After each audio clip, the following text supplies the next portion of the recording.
I'm the guy who keeps folders for everything. Taxes, warranties, retirement statements, labeled, dated, backed up. My wife, Jenna, jokes that if the house caught fire, I'd run out carrying a filing cabinet. She's not wrong.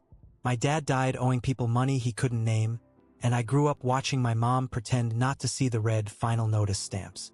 I built my adult life on the idea that nothing should be a surprise if you do the work. So when Jenna's uncle Walt died and left us his old split level in upstate New York, I treated it like a spreadsheet problem.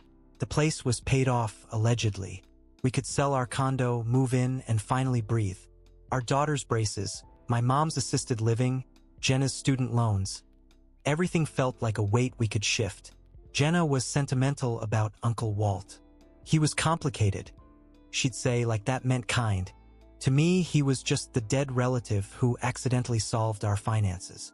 The first week, I was in the basement sorting decades of junk. The air smelled like damp cardboard and oil. My hands got gritty from dust and old spiderwebs. Behind a leaning workbench under a tarp stiff with age, I found a metal box with a faded city seal and stenciled letters.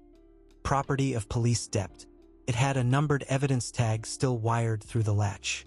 My stomach dropped in that slow way it does when a number doesn't add up. I didn't tell Jenna right away. I sat on the cold concrete staring at it, already trying to decide what the responsible thing was and which version would cost me less. The box was heavier than it looked, like it was full of dense paper. The lock wasn't locked, just latched, as if someone meant to come back. I told myself it was probably nothing. An old training kit, a retired officer's souvenirs, some harmless relic from Walt's past. Jenna had mentioned he'd worked with the city once. That could mean anything. I carried it to the workbench and wiped the top with my sleeve. Dust smeared into a gray film. The evidence tag had a case number and a date from 1997. In thick marker, classified. Classified. In a basement. In a house we now owned. I opened it. The hinges squealed like they resented daylight. Inside were manila folders, plastic baggies with dried labels, a cassette tape in a clear sleeve, and a brown envelope marked cash. Do not release. Cash. My throat went dry. I slid the envelope out with 2 fingers. It was thick. When I opened it, there were bundled 20s and 50s, rubber bands brittle from age.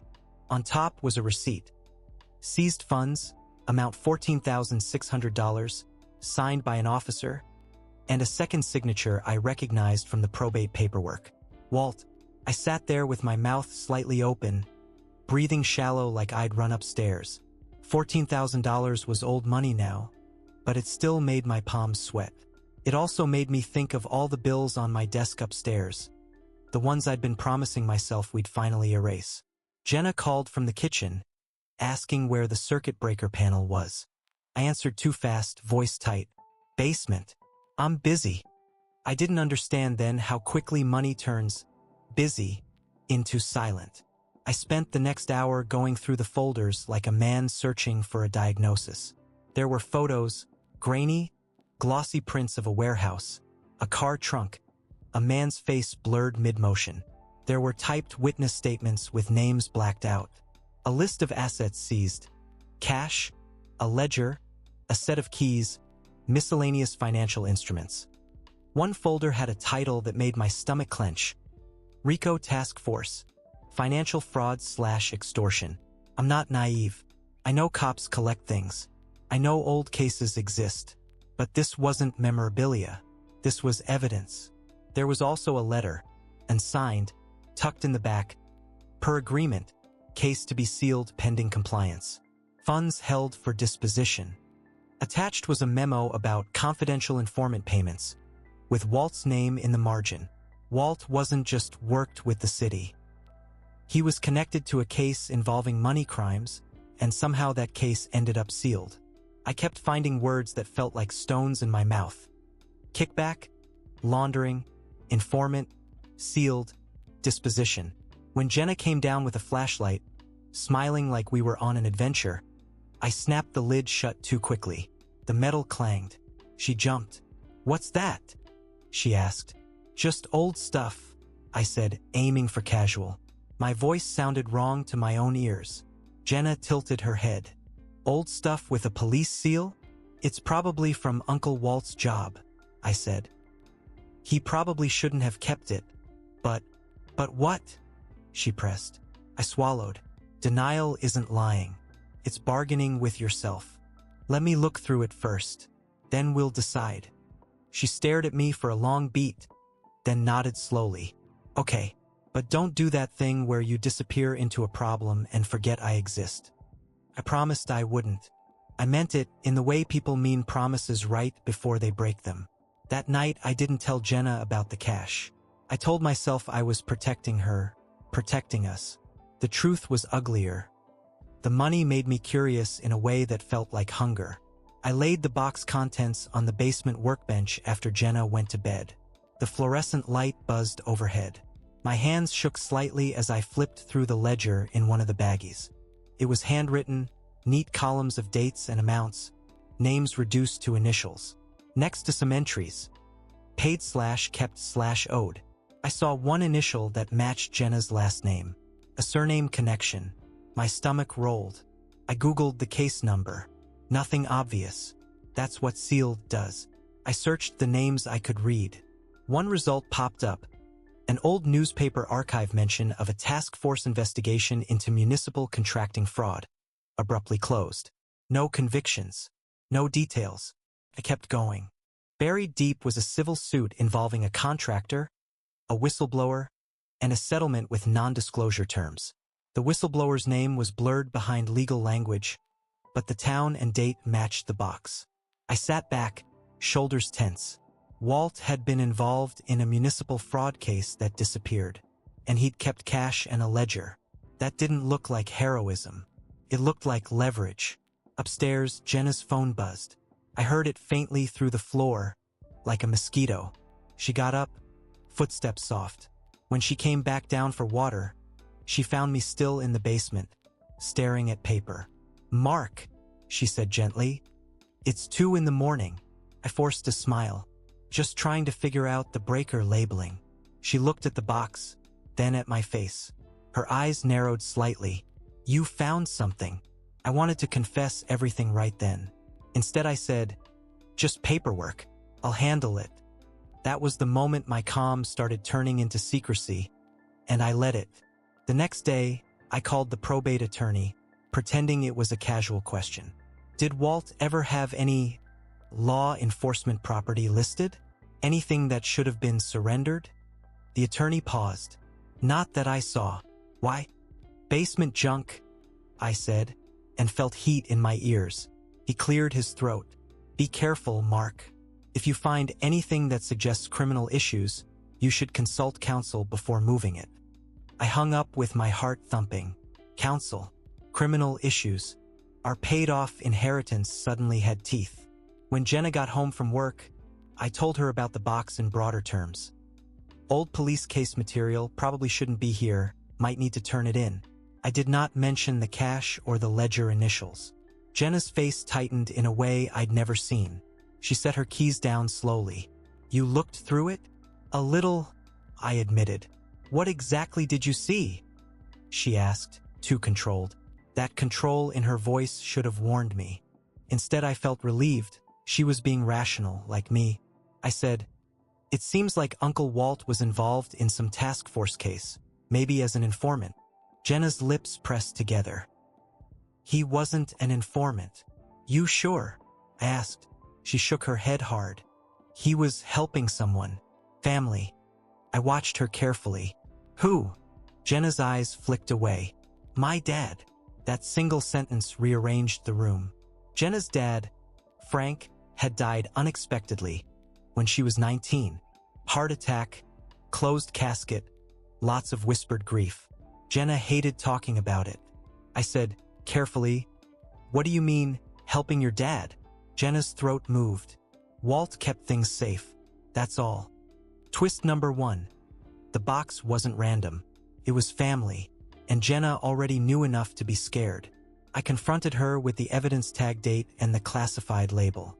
Jenna sat at the kitchen table, hands wrapped around a mug she wasn't drinking from. Her knuckles were white. "My dad got into trouble," she finally said. "Money trouble." before he died. What kind? I asked because my brain always needs categories. She swallowed. He was involved with city contracts, bids, kickbacks. I don't know the details. Mom never told me much. Did Walt tell you? I asked. Jenna stared at the table. Walt told me Dad was trying to get out, that there were people who'd ruin us if he didn't pay. Pay. The word sat heavy. I went back to the basement and brought up the envelope of cash. Jenna's eyes locked on it like it was a weapon. I laid it on the table. Her face went pale. Where did you? It was in the box, I said, along with a receipt. Seized funds. Jenna's breathing got shallow. That's not ours.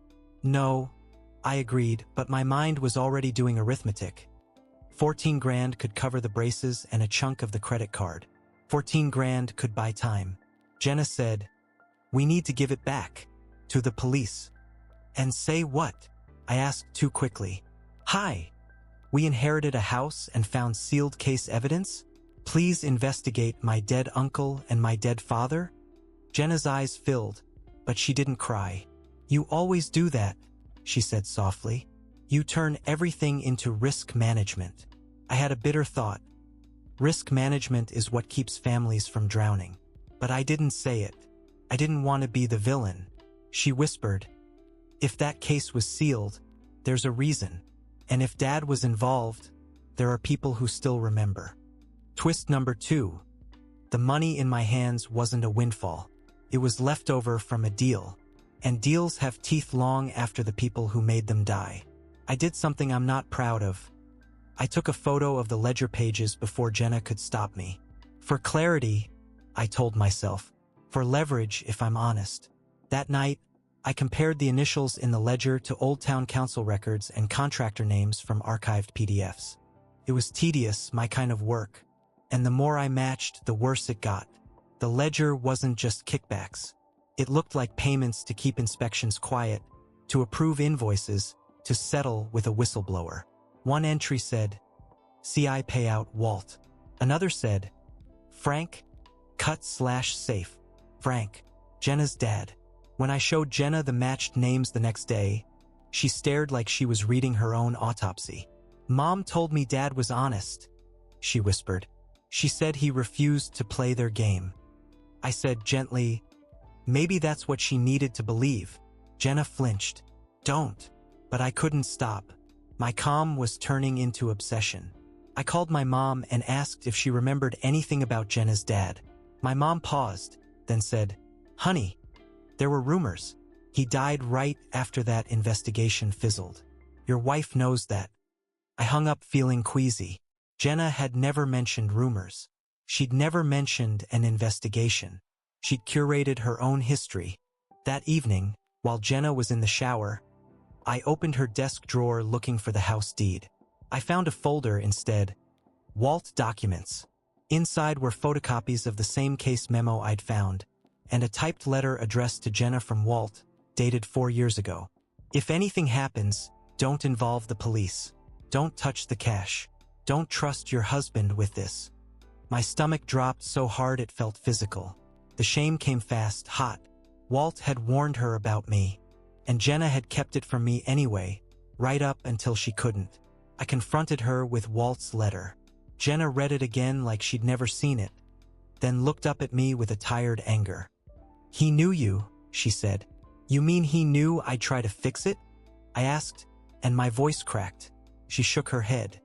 He knew you'd try to control it, and controlling it might mean using it. I didn't deny it because I couldn't.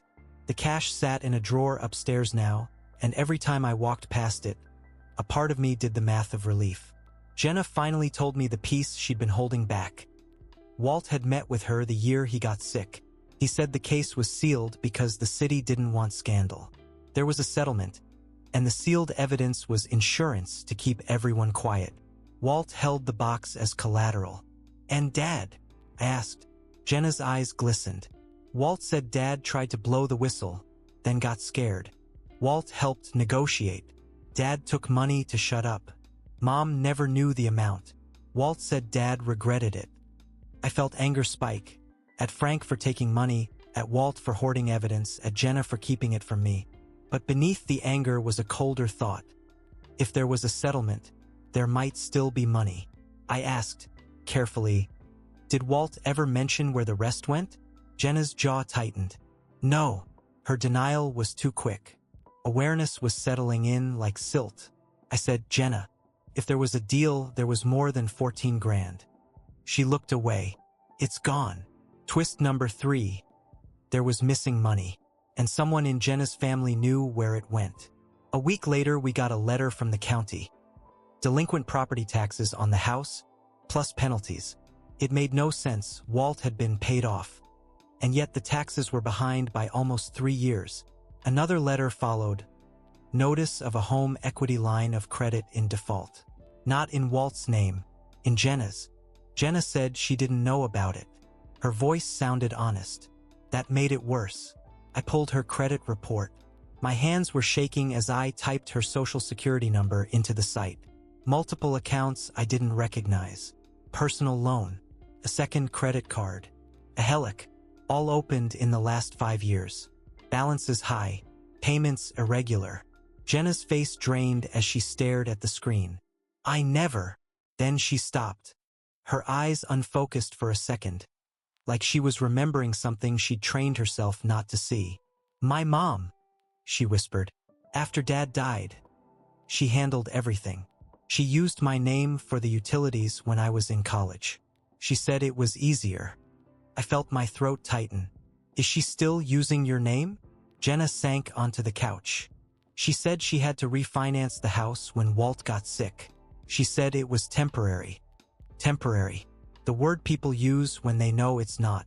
I called Jenna's mother, Linda, and asked directly about the accounts. Linda's voice went stiff. I did what I had to do, she said. You too have a house because of me. Because of fraud, I said, and my anger surprised me with its volume, though I didn't shout. Linda replied, calm as ice. Because of money. Same thing in the end. Twist number 4. The inheritance wasn't a gift. It was collateral for debt Linda had piled onto Jenna's identity, using the family's dirty history as justification. Here's where I made my worst choice. I didn't call the police about the box.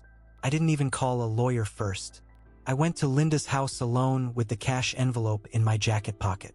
I told myself I was negotiating. I was also threatening. Linda let me in like she'd been expecting a storm. Her living room smelled like lavender and stale heat. She looked older than I remembered, but her eyes were sharp. I placed the envelope on her coffee table. This was in Walt's box, I said, and there's evidence in there that could reopen a sealed case. Linda stared at the money like it was an insult. That's not enough, she said softly. Not enough. I felt a sick lurch. Enough for what? She finally looked at me. To cover what I borrowed. To keep the bank off us. To keep your wife from knowing what her father really did. So it wasn't just debt. It was purchase of silence, updated across decades. I said, you opened accounts in Jenna's name. Linda shrugged slightly. Jenna was always the responsible one. She'd understand. She doesn't, I said. And if you don't unwind it, I'll turn in the box. Linda's mouth tightened. You won't. I will, I said, and meant it in that moment. Linda leaned forward. If you turn it in, the city will bury it again, and they'll come looking for whoever kept it. You'll drag Jenna through it. You'll drag your daughter through it, and you'll still owe the debt. It was a false resolution offered like a trap. Keep quiet, use the cash, settle the debts privately, pretend the past stayed sealed. On the drive home, my hands were slick on the steering wheel. I realized I just let Linda talk me into protecting her. And part of me wanted to. Jenna found out anyway. She saw the cash missing from the drawer and went pale. Where is it? She asked, voice flat. I told her I went to see her mom. Jenna's face tightened, and her hands started shaking. You promised, she said. Not loudly, just with a kind of quiet disappointment that hit harder than anger.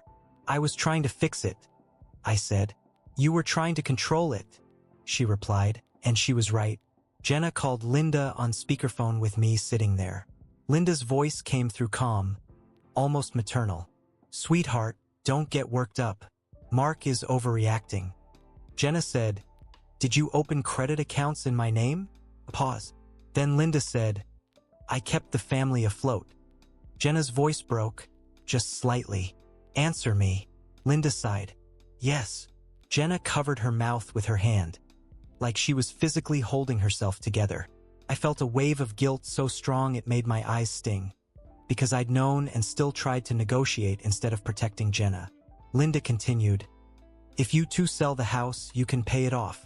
Then it's done. Sell the house. The gift became a liquidation plan. Jenna whispered, you used me. Linda said, I raised you. Same thing. Jenna ended the call and sat on the floor, back against the fridge, breathing hard. I crouched near her, unsure if touching her would help or make it worse. She didn't look at me. Walt warned me, she said, and I still married you. My stomach dropped. Shame, sharp and clean. I'd become the man the letter predicted. We contacted an attorney different from probate who specialized in consumer fraud and estate messes. He told us the debts in Jenna's name could be contested, but it would require affidavits, investigations, and likely a civil suit against Linda. And if there's criminal identity theft, he said, law enforcement gets involved. Jenna's face tightened. If law enforcement gets involved, the box becomes relevant, he said, nodding. Yes. He also told us something that felt like a punch. Because the debts were in Jenna's name, creditors could come after her wages and, depending on state law and how accounts were structured, potentially impact our joint assets. My calm started cracking into anger then. Not shouting anger. The focused, tight anger of someone watching their life get auctioned. I went back to the basement and stared at the police box. The evidence tag looked like a dare. The cassette tape sat in its sleeve like a sealed mouth. I listened to it on an old player I found in a drawer. The audio was hissy. Two men talking quietly. One voice sounded like Walt. The other, after a few seconds, made my skin prickle. It sounded like Linda. She was saying, we'll keep it quiet. We'll pay. You seal it. Walt's voice replied, then you stop using the girl's name. I sat there with the tape humming, my mouth dry. Linda had been part of the deal, not just cleaning up after it. And she'd promised on tape to stop. I didn't tell Jenna right away. I wanted to. I also wanted to use it as leverage first, like Walt had. That's the moral rot. You start hating the system, then you become it. I met Linda again, this time with the tape in my pocket and the attorney's letter in hand. She looked at me like I was a nuisance, not a threat. You're making this bigger than it needs to be, she said. I placed the attorney's letter on her table. We're disputing the debts. We're also prepared to report identity theft. Linda's eyes narrowed.